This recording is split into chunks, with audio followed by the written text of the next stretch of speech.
I have done it, people.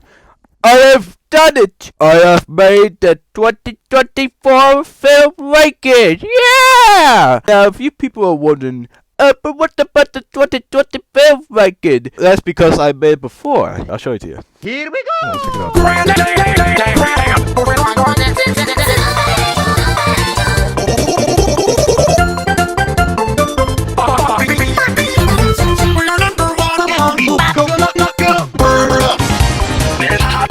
Yeah, wasn't that just a fun experience back then? It was so good. It was great. But back on the 2024, it was a pretty crazy year in terms of films. Well, we got masterpieces out there, followed up with a bunch of flops here and there. So let's look into them, shall we? I've been getting into beekeeping lately.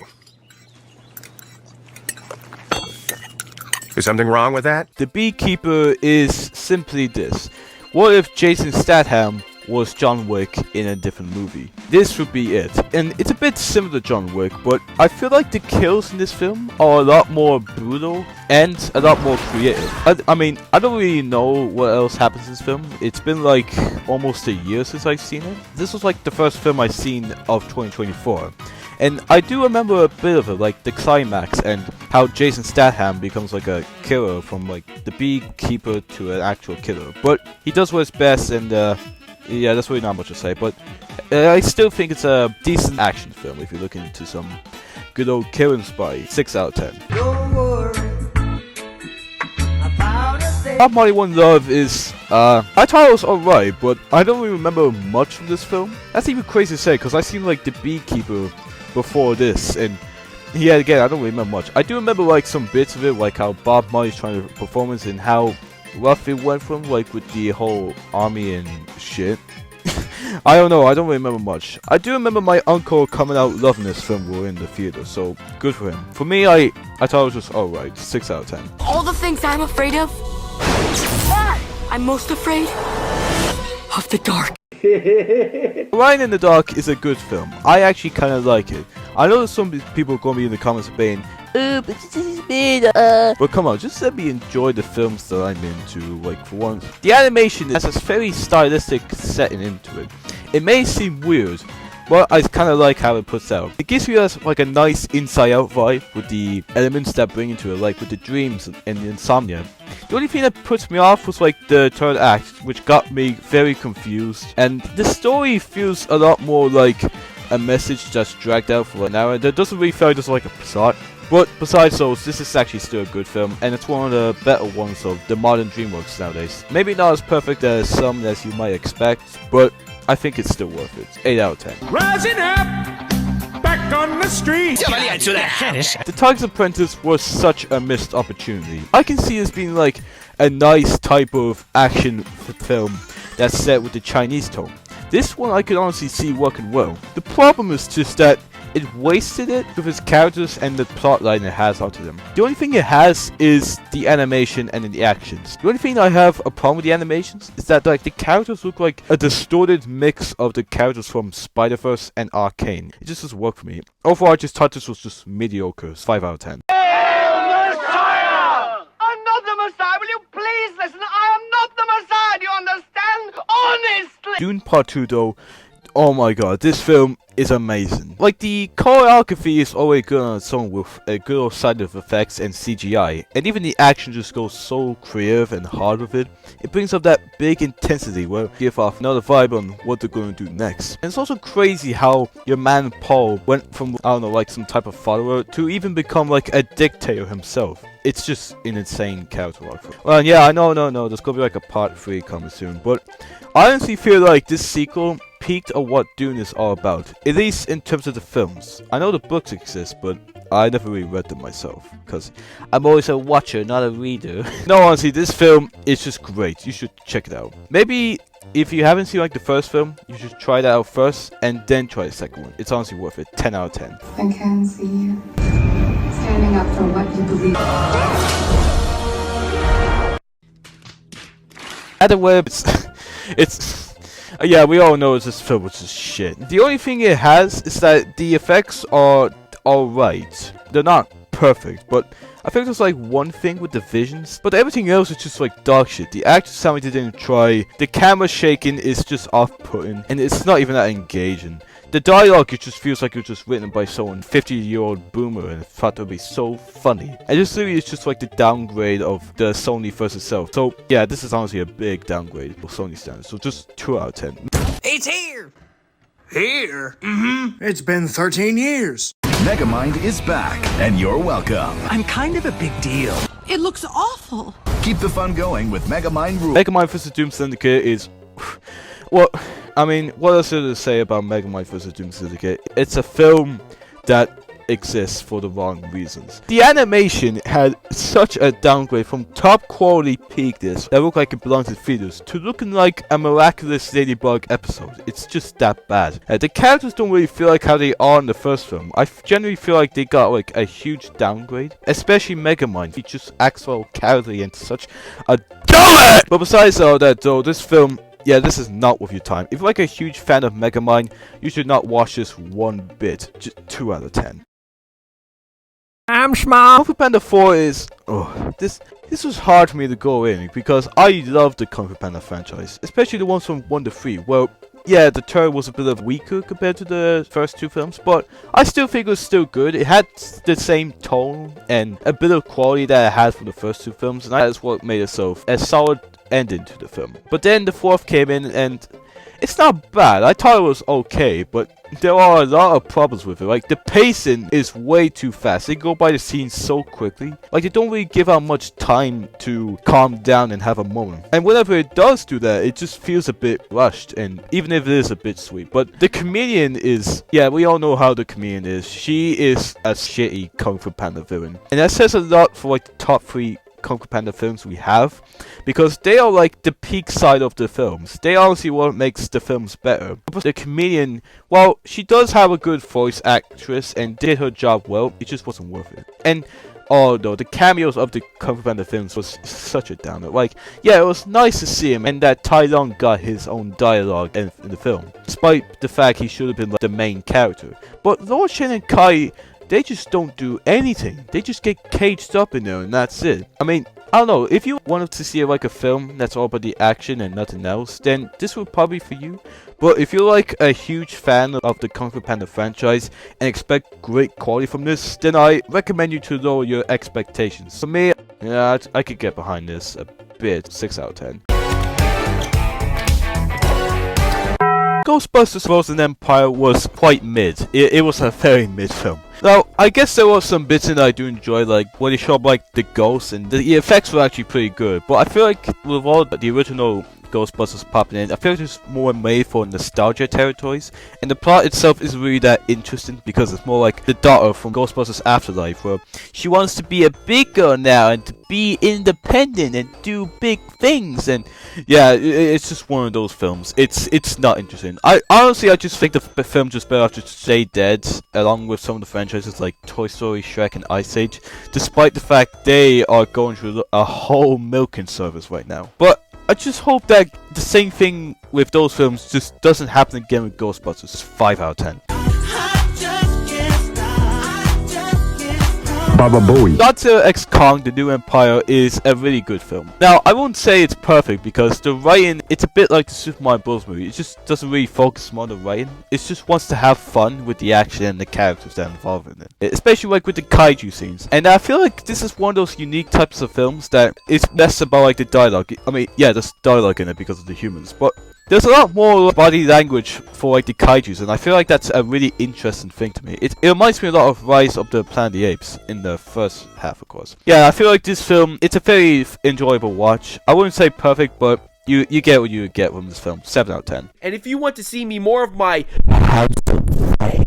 Garfield Movie, I feel like it's one of those films that it brings into like a different perspective onto any sorts of people. Some people say it's good, some people say it's bad, heck, some people just say it's mid. For me, I just thought it was alright. The idea of a heist mix of Garfield is a bit questionable. And I feel like the humor, while there is still funny, it could have been more consistent with it. But I will admit, it does have some nice scenes with Garfield and his father Vic, especially to like the backstory scenes. And now that I think about it, they rely so much on the backstories of each and every character that it just just becomes overused each scene. It just doesn't really want to be like its own thing. But I don't know. That's the Garfield movie. What else is there to say? It's just 6 out of 10. Don't look him in the eye.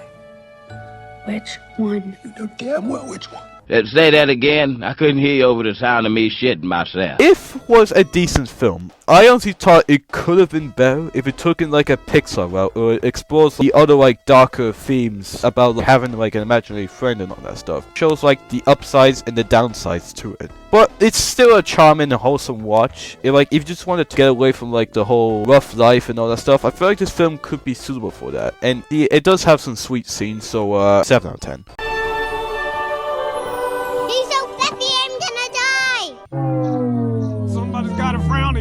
Thelma the Unicorn was a very weird film. I don't even know how to feel about this. Like, it's basically like Shark Tale, where it's basically about this character who starts off as like a pony, but then disguises herself as like a unicorn, basically. And she just gets like all this popularity and trying to miss the faults of like her fake identity and all that stuff. Yeah, it's one of those films. It's nothing interesting. And the characters look a bit weird in terms of the designs, mostly on the humans. I feel like it could have gone in the bad guys route, where it just explains more on how like the humans and the animals coexist with each other. But it's a mid film, 5 out of 10. Inside 2, holy shit, this is the comeback of Pixar. Well, at least for now. There are a lot of things in it that bumps up the standards from the first film and explores more into the themes. Well, when the first film explores like the life and thought of a child, this explores more into like the teenager route, and I feel like it's more unique with the new emotions that it brings out. It starts to become actually more intense and more emotion driven. I actually was quite shocked to see how the third act went. That act did not have to go this hard, but it just did. Yeah, this is a very perfect film. It might seem like a money making film, but I feel like it's one of those types of sequels that actually knows what he's doing. So hopefully Disney realized that. 9 out of 10. Don't you ever touch my son! Ultraman Rising, I actually really like this film. Now, it could have been better if it was more centered onto the action and what it means to be Ultraman and stuff, instead of just like taking care of this child, which there are some moments with the baby kaiju that's sweet, but some bits are kind of annoying, to be honest with you. But I will admit, the one thing that got the most interest out of this film is animation style. It relates back into the Spider-Verse style, which is kind of like commonplace now, where we get like more unique type of visuals as of lately, and that's actually a good thing. And to be honest, I've never really known anything about Ultraman before this film, so I guess it is a decent type of new experience for what I have in store. It's just hopefully the future with Ultraman, with some of the projects in the past, would be gotten to my interest, but I'll just have to see then. 7 out of 10. Despicable Me 4, what do you expect? It's a Despicable Me film. I will say though, it was a lot more enjoyable than I actually thought it was. It could have been better. It was more explored into like the gadgets and like the villains and all that stuff, instead of like taking care of this baby, which is a bit sweet at times and a bit humorous. And also, Maxime the Mao is an alright villain. He's honestly better than the comedian by standards, but he's nowhere near the levels of Vector and Macho, let's be honest with you. I will say, it's a lot more funnier than most of the films that I've seen this year, which is kind of surprising because most people just think that these Despicable Me films get the jokes a lot worse and worse as time goes on. But, oh my god, I hate to say this, on how dirty they did Gru. My guy got a huge downgrade in terms of power scaling in this film. Bro just got weakened after another, especially from his own child. Especially in the first film. Like, he punched a shark, he dodged missiles like it's nothing. I just don't understand. How can he ruin my damn boy Gru like that? This is so stupid. I hate you, elimination. Why did you do that? But besides all that, it's an okay film. I can still enjoy what it has. It's 6 out of 10. I hope you're watching.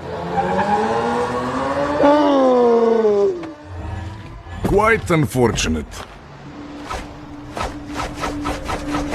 Deadpool and Wolverine is the peak of Marvel, well, at least in terms of what they got in the 2020s nowadays. Now, I won't say this is perfect. There are some bits in it that could have been improved. But you know, like the whole thing about the whole universe collapsing? We wish it could have seen like a bit of that to like see if it's actually true or not. It just feels like an afterthought. And there's some bits in it that kind of drag out a bit. But besides that, this is still a very fun film. The action is fun. The characters are fun, especially with some of the cameos that are featured in it. The comedy is is fun. This is generally one of the funniest films we have gotten in 2024.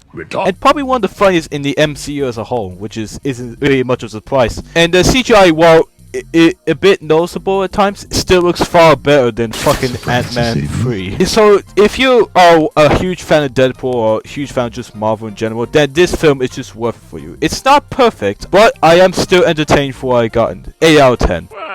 It's just an ordinary crabby. Oh my goodness! David Bikini Bottom, a Sandy Cheeks movie, it's a really bad film. Like, I was not expecting a SpongeBob movie to be this bad. And yeah, it's not even about SpongeBob, but he is a secondary character, and it feels like this is about him rather than Sandy. There were some bits in that felt so stupid, with the villain and her motives. Like, what the fuck was that backstory? The CGI got a noticeable downgrade compared to Sponge on the Run. The comedy in this film is shit. The actors did sound like they were doing their job, which isn't much of a surprise because it's just the actors from shows. And some of the new actors they put in are really fun-known actors as well.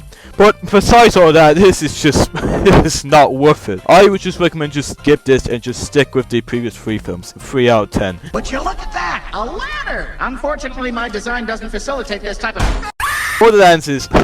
And I thought I would up the standards from Sandy Cheeks movie. This one just doesn't. It's not even funny. Each joke it lands on, it just feels like a waste of our time. The actors sound like they're held by a gunpoint in order to sound like they're acting. And some of these CGI environments don't look too bad, but they just look pretty plain. And for someone who has never played the games, this is a very bad start for what I'm about to get into. 3 out of 10.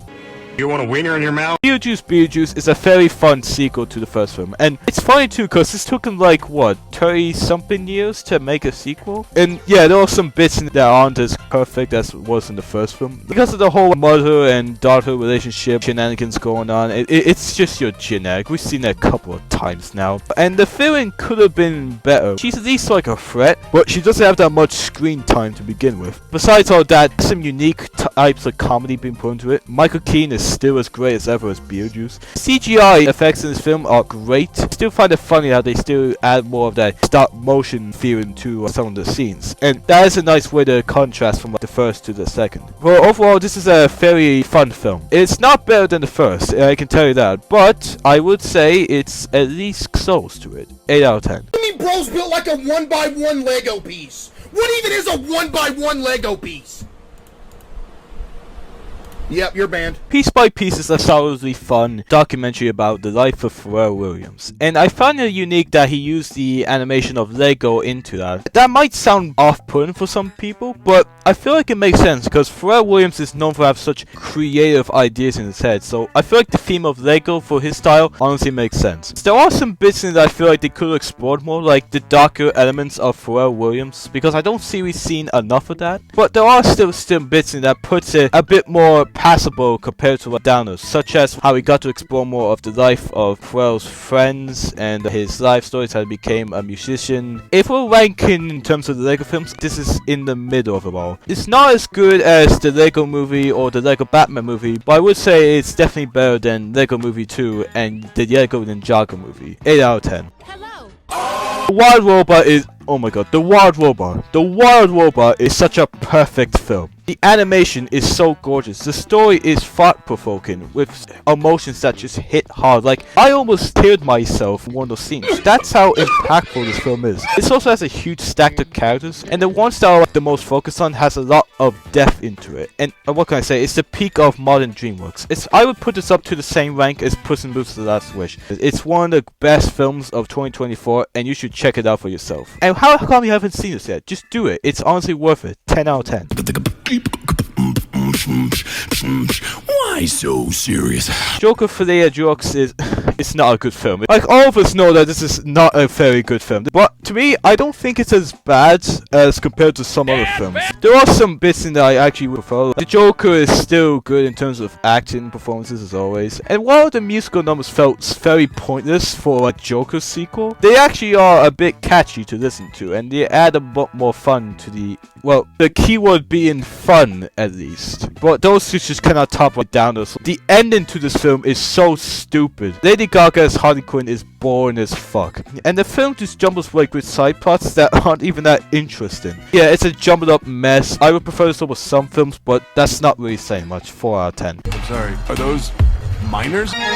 Transformers 1 is without a doubt the best standard of Transformers we got in a very long time. The animation is top notch, where it represents the origin of Cybertron and with all the Transformers in it, especially with the ones that have cogs and without the cogs. The only downer I have to this film is that the comedy could have been better. Now, there was some funny moments, but I feel like they could have more of a consistency to it. And I feel like the side characters, Bumblebee and that woman girl, I forgot the name, could have had a bit more of a role into the film than just being the outside helpers. Back onto the positives, the best part about it is the voice acting. Brian Tyree Henry as Megatron goes so hard with his performance. Especially when he becomes evil, where he adds that bit of finesse that he's gonna turn back onto his friends. It just hits deep. I would thank this film for getting me back into the same spirit I had back then as a kid for my likability of Transformers. I appreciate this film for doing that. 9 out of 10. Alright, got my sword ready. Now all I gotta do is go stab him and...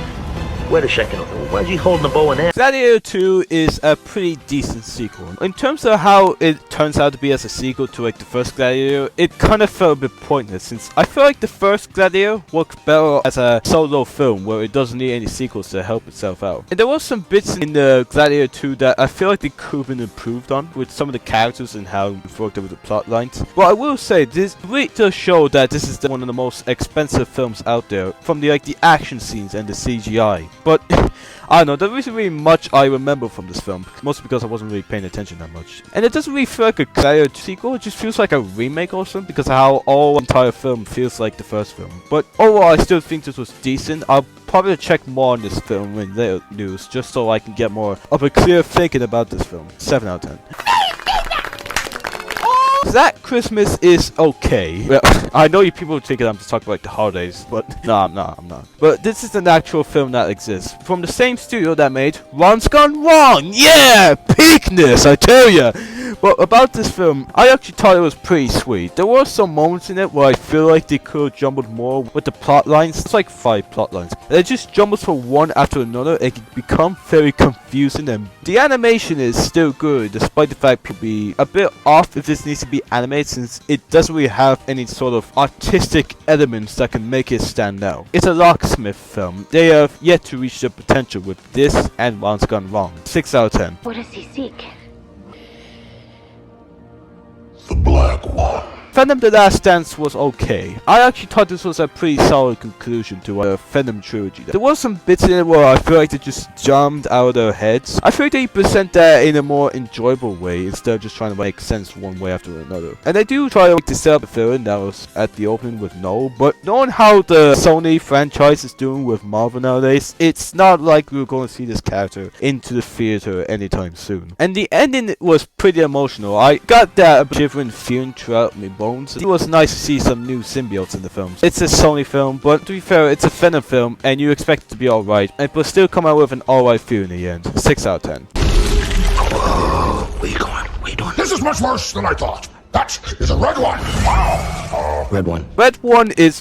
Now, I thought I was just going to stand this film for being so shit, but honestly, I don't think it's as bad as everyone's saying it is. There were some bits in it that are a bit worse with the story and how it's predictable, you know what's going to happen with characters. And the CGI is noticeable for a very expensive film, but I kind of enjoyed this film a bit more than some other films. Especially with the actors where they sound like they were enjoying the roles. Especially with Dwayne Johnson, Chris Evans, J.K. Simmons, and all those people. And some of the jokes in it were actually chuckle-worthy moments here and there. And yeah, I know, this film doesn't really seem special and it looks like a Netflix film despite being on Prime Video after theaters for some reason. I don't know, if you just want to see a film that has like a duo of Black Adam and Captain America in a holiday action film, this will be it for you. 5 out of 10. Oh God! Paddington in Peru is a pretty good film. Now, I know what you're going to say. Wait, it didn't come out in 2024, it was supposed to come out in 2025. Well, here's the thing, laddie. That is for you Americans. Us English people got this film in 2024 thanks to UK, so you can suck it and go to the bed! Back onto the film of Hands, I honestly feel like this film could have done more for what it had. Like, had more of emotional themes into it and how it could use some of the characters it has to feel more enjoyable. This film is basically just Paddington just trying to find his aunt in the wild for some reason, which is filled with nuns, which is an interesting choice. But besides that, I still find other parts to be enjoyable. Like, the humor is fun, the actors were fun, the action is fun, Antonio Banderas is fun. He is the GOAT. And this is probably the closest we'll get to a Paddington and Puss in Boots crossover. How sick can you ever imagine that? This is still a good film. It could have been better, and it might be the weakest of the trilogy, but for the authors, it's still an enjoyably sweet film. 8 out of 10. Sister was a witch, right? And what was her sister? A princess! The Wicked Witch of the East, bro! She wore a crown and she came down in a bubble, dog! Wicked is such a great film. There are a lot of parts in it that felt more emotional driven, especially for Elphaba, where she comes from Elphaba to the Wicked Witch. It is her relationship with that other girl, I forgot the name again. The choreography and the cinematography are outstanding, especially with the musical numbers. They actually have a nice beat into it that makes the film more catchy to listen to. And the CGI effects are actually, well, I wouldn't say perfect, but at least good for the most part. This film deserved to get itself a nomination in the Best Motion Picture of 2024, right beside Dune Part 2. And I'm only saying that film because I have not seen the 9 out of 10.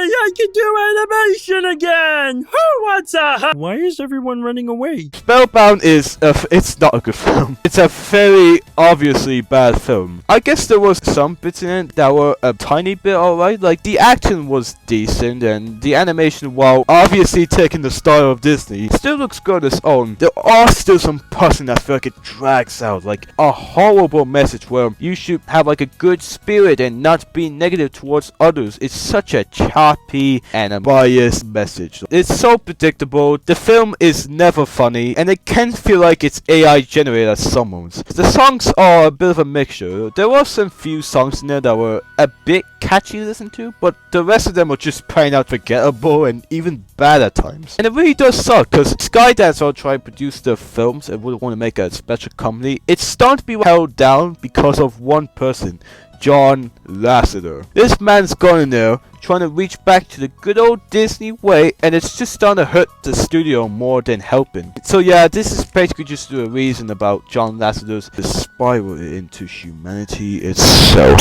4 out of 10. Thank you. You're welcome. What? No. I didn't. I wasn't. Why would I ever say that? I mean... Moana 2 is...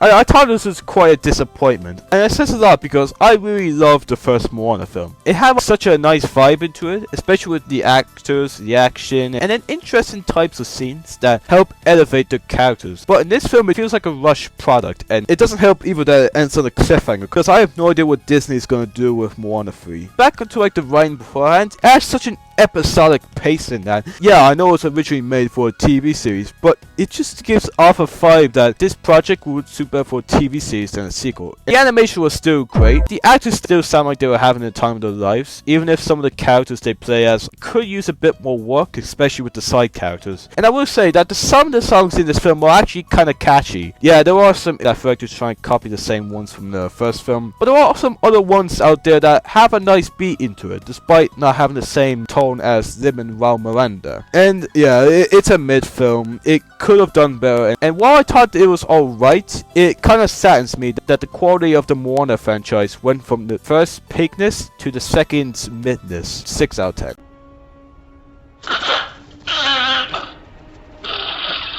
It's Kraven time for Kraven the Hunter, and yeah, you can tell how this film goes out. I mean, it's a Sony film. What do you expect? There are obvious moments in it where the CGI is bad, the action is bad, even if some of the stunts were alright. The acting was okay for the most part. There are some bits in the film that felt really confusing. It has that Morbius tone, but to be fair, I would prefer Kraven over the other two Sony films. And yeah, it's just a Sony Marvel film. Like, what do you even expect from it? 3 out of 10.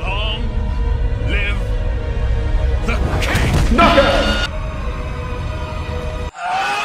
Mufasa the Mid King is just that. I know there's people to say that it's just a bad film, but I feel like there's some bits in it that I didn't mind too much. Like, I thought the music was sometimes pretty catchy, and yeah, the animation did improve, especially with the facial expressions, but I feel like they only improved for just the expressions in animation compared to the first film. But I will admit, the action was a bit intense at times. I kind of like some of the bits where the lines fight back, but that's just basically just about it. And it's a Disney remake. What do you expect? 6 out of 10. And finally, onto the film that you peaks have all been waiting for. I come to make an announcement. Shadow the Hedgehog's a bitch-ass motherfucker. He pissed on my fucking wife. Sonic the Hedgehog 3 is the peakness of the Sonic cinematic universe, and even the video game movie genre in itself. There are a lot of enjoyable parts in this film. It really feels like it got into the prime of reaching into a Sonic game tones.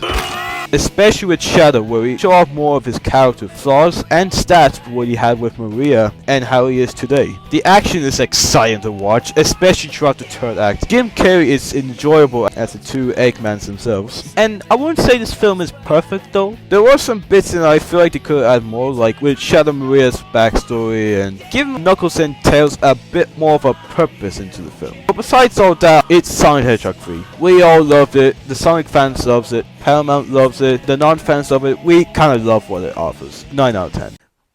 Now, with all the films being rated, let's get into our top 10s. Starting up with the worst list, we have number 10, Ghostbusters Frozen Empire. Number 9, The Tiger's Apprentice. Number 8, Thelma the Unicorn. Number 7, Spellbound. Number 6, Joker Folie.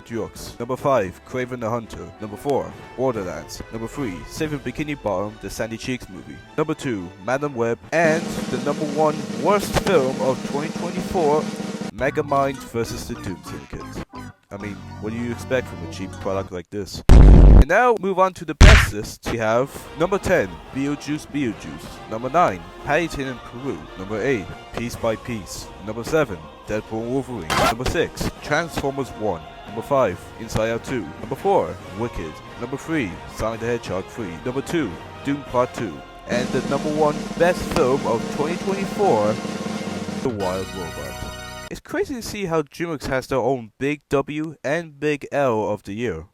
In conclusion, 2024 was a crazy year for films. Well, even if we got critically and financially acclaimed films, we also got critically and financially failed films as well. And filled with tons of sequels and reboots. We haven't really got something that's original nowadays. We only got like a few this year. Jesus. But surely all that would be served in 2025. Oh wait, I haven't checked the list yet. Well, in that case, where's Disney? How'd I do this year, Kyle? Disney, I know you had such a very rough year in 2023, and I swear to God, you get a better standard for what 2024 offered for you, especially with your films. Oh yeah, I got the goods. Then that is a pure success right there. Wait a minute. These successes, they're based off of ideas from back then. Make some original ideas 2025. Bitch. My loneliness is feisty leather. I must confess, I split and feel when I'm no end of the minds. Give me a sign, chicken jockey.